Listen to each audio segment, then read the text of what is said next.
ভাইপো সেবাশ্রয় নিয়ে বিধানসভায় বিবৃতি দিলেন মুখ্যমন্ত্রী শুভেন্দু অধিকারী। সেবাশ্রয়ের নামে ব্যাপক দুর্নীতি হয়েছে, কোনো অপরাধীকে ছাড়া হবে না, বিধানসভায় বিবৃতি দিয়ে বললেন মুখ্যমন্ত্রী শুভেন্দু অধিকারী।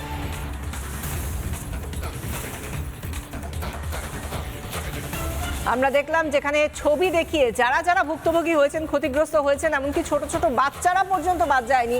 এই সেবাশ্রয়, সেবার আড়ালে থেকে সেবাকে আশ্রয় করে যে দুর্নীতি করে গিয়েছে ভাইপো, তার খতিয়ান তুলে ধরলেন নিজের বিবৃতি দিয়ে শুভেন্দু অধিকারী, রাজ্যের মুখ্যমন্ত্রী।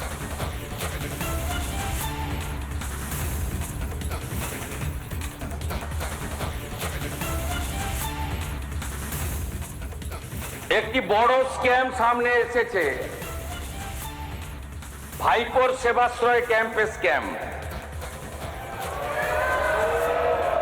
ইতিমধ্যে আমাদের বিষ্ণুপুর পিএসএ একাধিক কেস আমাদের ফাইল হয়েছে, এফআইআর। এই এফআইআর এর ভিত্তিতে আমি আপনার প্রথমে অনুমতি চাইছি, আমি মুখটা হেজি করে দিয়েছি, কিভাবে ক্ষতি করেছে দেখুন।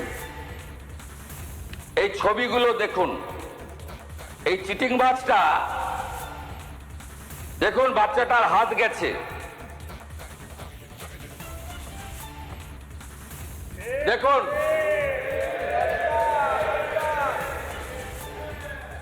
দেখুন আরেকটা বাচ্চাকে কিভাবে বিকলাঙ্গ করেছে দেখুন।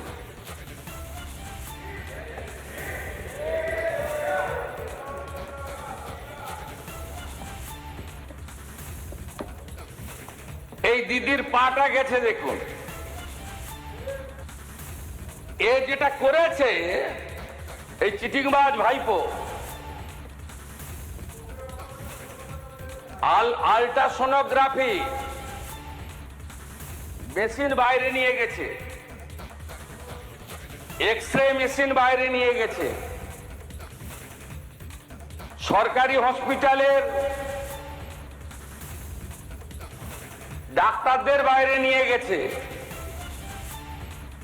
মেডিকেল কলেজের স্টুডেন্ট মুখ্যমন্ত্রীকে চিঠি দিয়েছে, মেডিকেল কলেজের স্টুডেন্ট ডাক্তার হতে পারে, চিকিৎসা করতে পারে।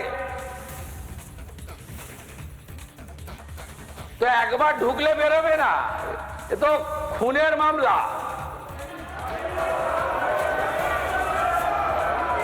একে কেউ বাঁচাতে পারবে না,